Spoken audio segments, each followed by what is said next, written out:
Vamos aproveitar essa atmosfera de adoração, onde eu quero pedir aos irmãos que continuem nesse mesmo espírito de adoração, de reverência. Pega a sua Bíblia, eu sei que você tem, se você não trouxe por causa do seu trabalho, que você veio direto, você tem aí nas costas de cada banco uma que você pode utilizá-la.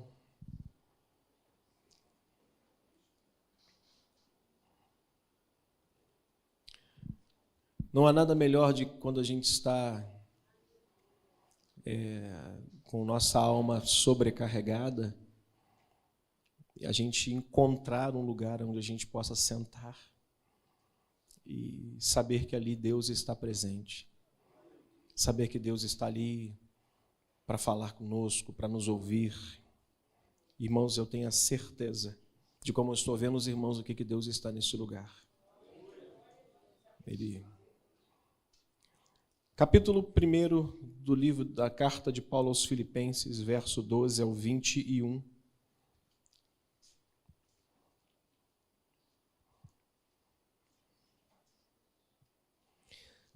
Filipenses 1, 12 ao 21. Uma narrativa muito conhecida. E eu tenho feito várias releituras de alguns textos que eu já preguei inúmeras vezes, e sempre que eu releio os textos, eu tenho sempre algo novo para a minha vida, para o meu coração e para compartilhar com os irmãos. Então, Paulo está aqui numa situação bem difícil.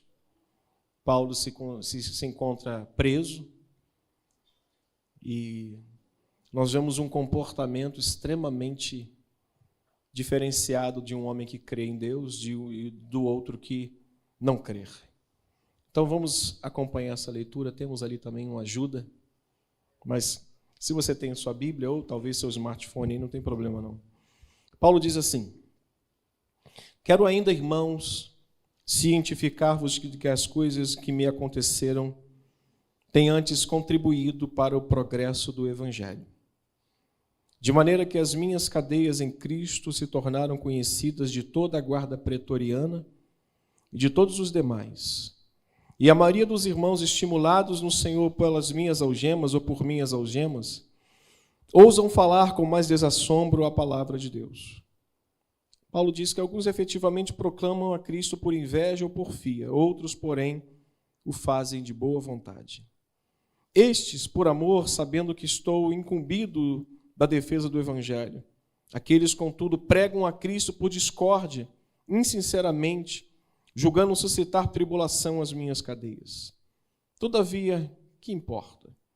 Uma vez que Cristo, de qualquer modo, está sendo pregado, quer por pretexto, quer por verdade, também com isto me regozijo. Sim, sempre me regozijarei. Verso 19 ao 21, leia junto. Porque eu estou certo de que isto mesmo, pela vossa súplica e pela provisão do Espírito de Jesus Cristo, me redundará em libertação, segundo a minha ardente expectativa e esperança de que em nada serei envergonhado. Antes, com toda a ousadia, como sempre, também agora, será Cristo engrandecido no meu corpo, quer pela vida, quer pela morte, porquanto, para mim, o viver é Cristo e o morrer é lucro. Só que aqui, Pai, essa palavra do Senhor para essa noite é o pão repartido entre os filhos e que cada um nessa noite possa se alimentar deste pão e se fortalecer em o nome de Cristo. Fica conosco e nos ajude a pensar e aprender um pouco mais em nome de Cristo. Amém. Alegria de Paulo em falar do Evangelho no meio de uma situação adversa é, de certa forma, encorajador para nós e nos causa vergonha. Porque na grande verdade, ou na grande maioria das vezes, nós não temos essa atitude de, em meio a problemas, quer pequenos, quer de ordem um pouco maior, a gente trazer e expor isso, apresentar um coração tão satisfeito, feliz, alegre, como Paulo apresenta na carta aos Filipenses. E traz muito ensinamento para a gente esse texto. Eu queria compartilhar algumas coisas para a nossa vida hoje.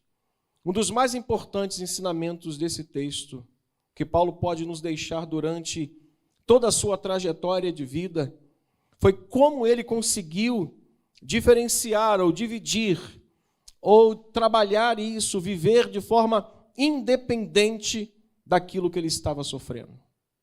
Ele conseguiu compreender claramente que não tinha como desassociar, caminhar com Cristo e não sofrer por Cristo. E isso Paulo fazia de uma forma muito tranquila. Paulo conseguia trabalhar, servir a Cristo com o pensamento de que em qualquer momento, a qualquer hora, o Espírito Santo o levaria para fazer uma outra coisa para Cristo, ir para um outro lugar, fazer uma outra obra, e aquilo redundaria na vida dele em perseguição, cadeias e até ameaça de morte.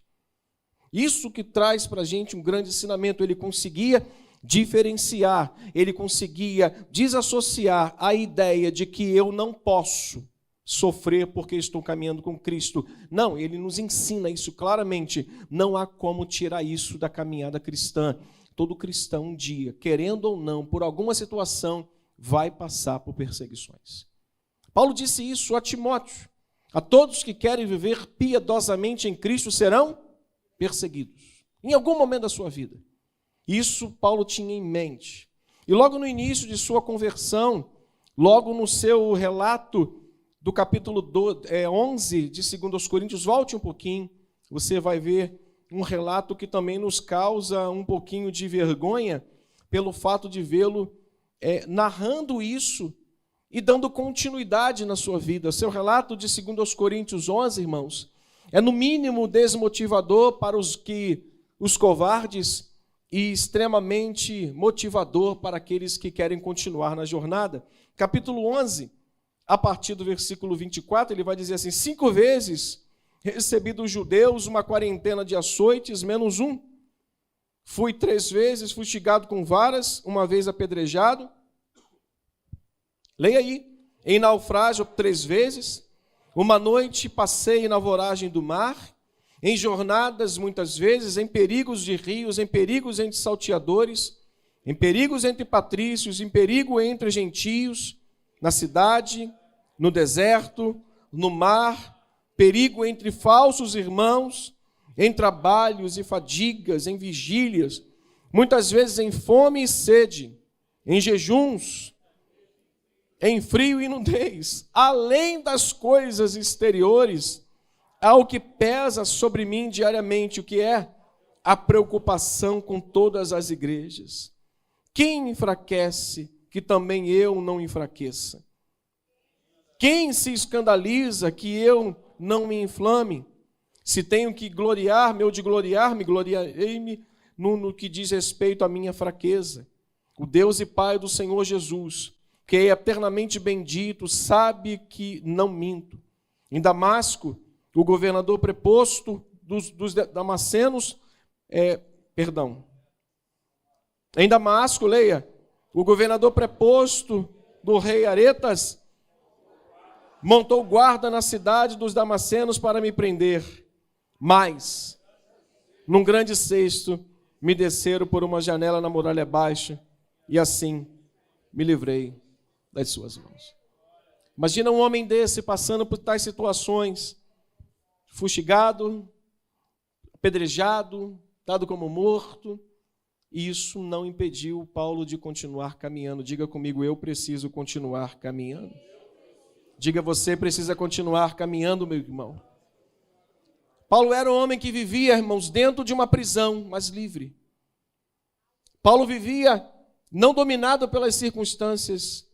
Paulo não vivia sujeito às dificuldades ou permitindo que aquilo pudesse paralisar sua vida. Filipenses 4, 10 ao 13, ele vai dizer: alegrei-me sobremaneira no Senhor, porque agora, mais uma vez, renovaste a meu favor o vosso cuidado. Paulo tinha plena certeza que todos os dias Deus renovaria o cuidado sobre a sua vida, e isso deve ser encorajador para nós. Hoje Deus cuidou de nós. Hoje Deus cuidou de mim. Cuidou de você também? Olha, meu irmão, a novidade não é para todos, não. É para quem está aqui. Amanhã Ele vai continuar cuidando da nossa vida. Amanhã Ele vai renovar o cuidado sobre a nossa vida.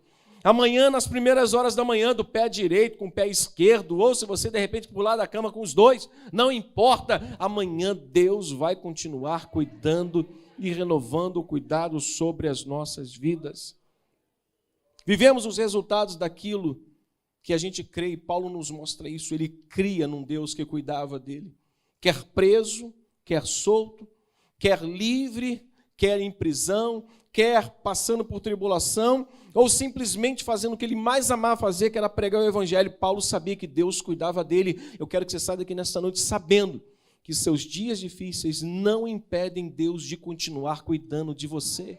Não impede. A alegria e a liberdade que Paulo vivia dentro da prisão são revelados pelos seus sentimentos. Quais sentimentos ele revela em Filipenses? Volte para lá. Olha que sentimento, por favor. É verdade, a gente sente falta dessa luz aqui e a gente vai descobrir que é só um botão. Ó, acabou. Resolveu o problema. A gente vê isso pelo próprio relato dele, lá no capítulo 1. Volte o capítulo 1 e olha o versículo 3. Olha como é que ele revela para nós que dentro da prisão, mesmo naquela situação, aquilo não impedia Paulo de continuar crendo que Deus cuidava dele. E ele não se transformou numa pessoa amarga. Ele não se transformou naquela pessoa enjoada que só vive reclamando da vida. Nossa, que dia horrível. Eu já acordo dizendo, glória a Deus, eu estou vivo. Em silêncio na minha alma, estou dizendo, Senhor, bendito seja o teu nome, eu estou de pé mais uma vez. Olha como é que ele demonstra isso no versículo 1. O que ele faz? Ele não deixa de pensar, ou seja, ele é aquele homem que mesmo lá na prisão, mesmo trabalhando duro pelo evangelho, agora redundou numa prisão para ele continua pensando nos irmãos. Verso 13 diz, eu dou graças ao meu Deus por tudo que recordo de vós. Eu estou preso, mas eu estou lembrando de vocês. Eu estou passando pela luta, mas eu estou me recordando da igreja. Aquilo ainda me preocupa. Olha o outro sentimento de Paulo no versículo 6. A certeza que ele tinha não foi abarcada, não foi apagada. A esperança dele não foi diminuída porque ele estava sofrendo. Meu irmão, mesmo em meio às suas lutas, não deixe a sua esperança adormecer. Olha o versículo 6, o que ele diz? Eu estou certo. Ah, não é certo não. Eu estou plenamente certo. Leia bem forte para você mesmo. De que aquele que começou a boa obra em mim há de completá-la até o dia de Cristo. Que sentimento encorajador para nós. Ele está preso, mas ele está dizendo, estou certo de que está tudo no controle dele. Está tudo nas mãos dele. Olha o outro sentimento dele, no verso 7, de gratidão.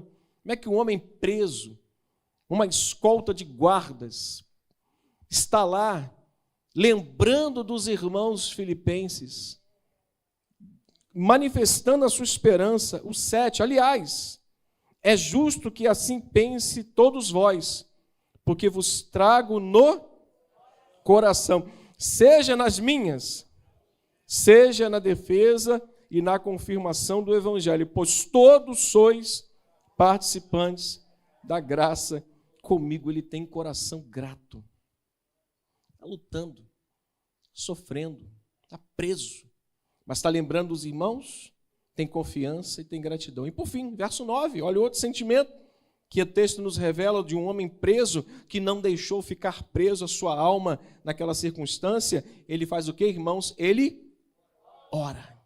Verso 9, e também faço esta oração. Ele está lá, fraco. Ele está lá, fraco não, irmãos, perdão, não está fraco não. Um homem desse não demonstra fraqueza não. Um homem desse lá na prisão, o que ele me ensina aqui é um espírito resiliente. É um homem que está olhando para tudo dizendo assim, Deus está no controle. Deus está no controle. Diga comigo, Deus está no controle. Ele está. Tem segredo essa alegria? Tem. A firme convicção que ele mantinha em Cristo. Verso 19, ele diz: porque eu estou certo de que isso que? Tudo que ele está vivendo, isto mesmo, pela súplica ou pela vossa súplica e pela provisão do Espírito de Jesus Cristo, me redundará em libertação. A convicção. Irmãos, pode brincar, o mar está pegando fogo. Eu estou convicto, eu estou certo, eu estou plenamente certo de que Ele não vai baixar a sua mão, Ele vai continuar estendendo a sua mão sobre nós e nos guardando. Nossa caminhada com Deus não pode, ou na nossa caminhada com Deus, não pode existir a ideia de retrocesso. Na nossa caminhada com Deus, não é o fato da gente entrar pelas portas, tomar um banho no batismo, na água do batismo, no tanque batismal, receber uma carteirinha de membro, ter uma Bíblia escrita com seu nome, não. É o fato da gente entrar para a família de Deus, ser pertencente ao corpo de Cristo. Uma vez que eu estou em Deus, eu estou em Cristo, eu não tenho direito de retroceder. Nossa caminhada com Deus não tem retrocesso, é só daqui para frente. Daqui para trás nunca mais, é daqui para frente. Tá luta, é daqui para frente. Tem adversidade, é daqui para frente. Tem escassez, tem pouca venda, é daqui para frente. Tem doença, é daqui para frente. Tudo, irmãos, é daqui para frente.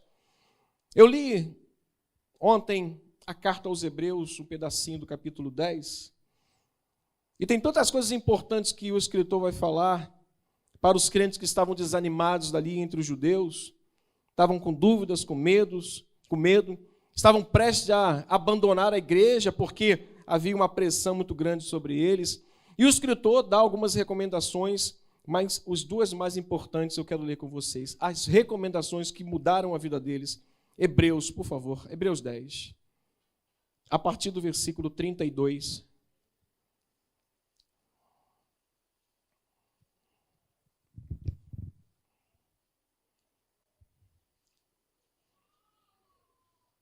Verso 35, melhor dizendo. Hebreus, capítulo 10, 35. Olha o que ele vai dizer. Ele, aproxime-se de Deus, o convite dele é esse, verso 22. Aproximem-se de Deus, guardem a vossa confiança. Lá no versículo 25 ele diz, não abandone a congregação como é o costume de alguns. Antes a gente faça a admoestação, quanto mais a gente vê que o dia se aproxima. Lá no versículo 35 ele vai dar três grandes convites para ele, a partir do verso 35. Vamos ler? Não abandonem a vossa confiança. Meu irmão, se a gente abandonar a confiança em Cristo, estamos perdidos. O que mantém a gente de pé, seguindo, acordando, levantando, tomando banho, tomando um cafezinho, entrando no carro, ou no ônibus, ou indo a pé, montando a bicicleta e voltando ao trabalho, indo ao trabalho e voltando para o trabalho, é a confiança que nós temos em Cristo. Capítulo 11, olha o outro convite que ele vai fazer. Ele vai agora tirar os olhos deles dos problemas e vai falar para eles olharem por heróis da fé. Ora, a fé é a certeza de coisas que se esperam, a convicção de fatos que não se veem, pois pela fé os antigos obtiveram bom testemunho. Pela fé entendemos que foi um universo formado pela palavra de Deus, de maneira que o visível veio a existir das coisas que não. Ele está dizendo, não abandone a confiança, mas mantenha a sua fé como a dos antigos. Olhem para os antigos. E ele vai fazer um outro convite no capítulo 12, que esse sim a gente não pode nunca deixar de tirar os olhos. Capítulo 12. Vamos ler juntos? Portanto, também nós, que temos a rodear-nos tão grande nuvem de testemunha, desembaraçando-nos de todo o peso e do pecado que tenazmente nos assedia, corramos com perseverança a carreira que nos está proposta, verso 2, leia bem forte, olhando firmemente para o autor e consumador da fé, Jesus. Ele faz 3 convites. Não abandone a confiança de vocês. Olhem para a fé dos antigos, mas olhem para Jesus. Ele venceu. Nessa noite aqui, meu irmão, guarde o seu coração dos dias difíceis. Tire os seus olhos. Abacuque olhou em determinado momento, ele olhou e aquilo movimentou o seu coração. Moveu o seu coração. Quando Deus revela para ele, ele começa a olhar para o propósito de Deus e ele pode concluir que ainda que a figueira não viesse florescer, ainda que as vacas ou o gado pudesse ser arrebatado, todavia ele se alegraria e exultaria no Deus da sua salvação. Eu concluo. Na visão de Paulo, irmãos, aquela prisão tinha alguns significados. E é isso que nós precisamos aprender ao longo da nossa jornada. Ter em mente os significados de cada episódio da nossa vida. Cada episódio da sua vida tem um significado. Cada momento difícil, cada página virada da sua vida, quer ela seja escrita com letras bonitas ou com letras cheias de lágrima, tem um significado. Os dias difíceis na sua vida têm um significado. Os dias bons têm significado. A doença, às vezes, que nos pega de surpresa, diga comigo, tem um significado. Tudo tem um significado na nossa vida. Não é o diabo, é Deus. Irmãos, Deus é quem comanda a nossa vida. Eu não pertenço ao diabo, eu pertenço a Deus. Ah, mas essa enfermidade veio lá do inferno. Ela veio do inferno nada, Deus permitiu que ela chegasse a nós. A visão de Paulo sobre aquela prisão tinha significados, e ele demonstra isso aqui. Volte lá, para eu concluir esse pensamento com os irmãos nessa noite. Capítulo 1, verso 12. Qual era o primeiro significado daquela prisão para Paulo? Está aqui. Ele diz: o crescimento, o progresso e a pregação do Evangelho. Tudo na nossa vida tem um significado. Tudo. Hoje eu estava conversando com uma jovem. É lógico que eu não vou falar aqui agora o que eu comentei com ela sobre a minha própria vida, mas há muitos anos atrás, para ser mais preciso, há 26 anos atrás, alguém orando por mim, que está bem ali sentada, tinha desistido de orar por mim, porque eu tinha feito algo que magoou muito seu coração. Mas aquilo que aconteceu, acredite, foi um grande propósito de Deus, para uma mudança radical na minha vida. Foi naquele dia, naquele momento, ou a partir daquele momento, que eu entendi o significado do Evangelho para mim. E naquele dia em diante, eu me converti a Cristo. E estou caminhando com Cristo até o dia de hoje. Tudo na nossa vida tem um propósito. Diga para alguém que está do seu lado, encorajador para ele essa palavra, tudo na sua vida tem um propósito. Verso 13, ele vai dizer assim, além do progresso do Evangelho, tinha um significado para ele aquela prisão. Ele vai dizer assim, eu quero outras pessoas sendo salvas, de maneira que as minhas cadeias tenham o quê? Se tornado conhecidas de toda a guarda pretoriana. Ele queria que muitas outras pessoas, através da sua prisão, fossem salvas. Você já pensou nisso? Que Deus às vezes pode usar alguma coisa ruim para fazer o bem para alguém? Ele pode pegar um problema muito sério que você esteja vivendo para alcançar uma pessoa. E o terceiro, versículo 14, ele queria que muitos pudessem ter estímulo para pregar. O que diz o verso 14? E a maioria dos irmãos. Interessante que esses irmãos não estavam desestimulados pelas cadeias de Paulo, eles estavam o quê? Estimulados. Ele, rapaz, se o cara está preso, está pregando, eu estou solto, estou fazendo o quê? Eu estou cheio de vigor, estimulados no Senhor por minhas algemas. O que eles fazem? Ousam falar, ousam pregar, ousam abrir a boca e anunciar o Evangelho. Eu concluo, irmãos. Nossos maus dias, grave isso no seu coração. Nossos maus dias, nossos dias de trevas, bem testemunhados, se tornam uma fonte de encorajamento e salvação para muitas pessoas. Bem testemunhado. Não é acordar com a luta dizendo assim, Deus não me ama. Deus me ama. Deus me ama. Deus não cuida de nós. Não, Deus cuida de mim. Nossos maus dias, nossos dias de trevas, bem testemunhados, se tornam uma fonte de encorajamento e salvação para muitas pessoas. O grande mistério por detrás de um crente, irmãos, que enfrenta uma severa adversidade e não é destruído por conta disso, é a existência da poderosa mão invisível de Deus sustentando a sua vida. Sabe por que você não é destruído? Não é porque você é bonzinho, não. É porque de trás de você, por cima de você, tem a poderosa mão invisível de Deus tirando, levantando, puxando.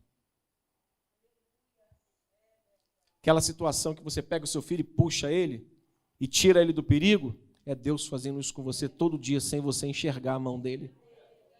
A existência do perigo, vivendo a adversidade, lutando, é a certeza que eu tenho que tem uma mão poderosa, invisível, cuidando de mim todos os dias. Eu não sei como eu consigo ter força em alguns momentos, mas eu sei que eu tenho. Eu não sei como é que eu consigo fazer, mas eu sei que eu fiz, porque a mão invisível de Deus estava sobre a minha vida. Não há outra explicação, irmãos. Para entender como pecadores, como eu e você, conseguimos enfrentar lutas. Eu não sei, não tem outra explicação de como nós, pecadores, miseráveis pecadores, salvos pela graça, conseguimos enfrentar doenças, tristezas, traições e outras adversidades e ainda continuar voltando para a igreja. Eu não tenho outra explicação senão crendo que isto é o poder da mão invisível de Deus nos sustentando. Quantos creem assim? É a mão dele. Eu não estou vendo, mas em meio às doenças ele está lá cuidando de mim. Em meio às tristezas e outras adversidades ele está cuidando da nossa vida. Essa mesma mão, irmãos, invisível, tem sustentado e sustentou homens durante toda a história.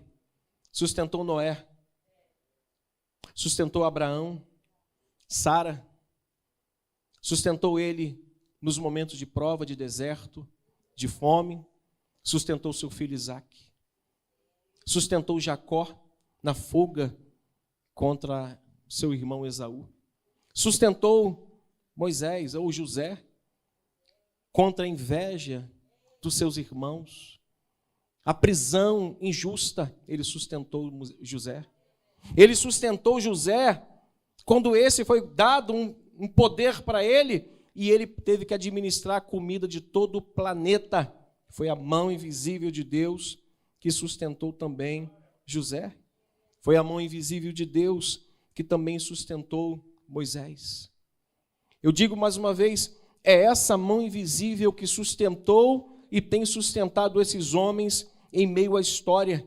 Sustentou Josué para suceder Moisés e dar continuidade em toda a nação de Israel e conseguir chegar até a terra prometida. Ele sustentou o profeta Samuel, um dos primeiros profetas e um dos primeiros juízes também de Israel, e o último juiz de Israel. Ele sustentou os juízes também que julgaram Israel. Ele sustentou reis como Josias, que eu preguei no domingo. Ele sustentou o rei Davi. Ele sustentou os profetas, Abacuque, Isaías. Vai falando os nomes deles aí. Quem ele mais sustentou? Malaquias. Mas quem? Fala aí. Em longo da história ele sustentou Joel, Oséias, Jó, patriarca Jó. Ao longo da história ele tem sustentado os profetas. Ele sustentou Jesus, seu filho, ressuscitando ele ao terceiro dia. Ele sustentou os apóstolos. Ele sustentou a Paulo, ele sustentou a igreja, e digo para você, ele sustentará até o grande dia da redenção final, onde todas as coisas findarão e Ele vai continuar sustentando a sua vida, Ele vai continuar sustentando a minha vida, Ele vai continuar sustentando a minha família, Ele vai continuar sustentando a sua família, e a mão invisível de Deus que está aqui agora vai sair conosco, amanhã vai acompanhar a nossa vida, e aquilo que a gente não entende é a mão de Deus sustentando a vida de cada um de nós. Como é que eu concluo isso? Dando a glória, a honra e o louvor a esse Deus que cuida de nós sem nós merecermos nada. Vamos dizer então a Ele seja a honra, a glória, o louvor, o domínio pelos séculos dos séculos, e que todos digam. Então dê um aplauso bendito ao Senhor, meu irmão. Ele é quem nos sustenta. Que Deus continue te sustentando.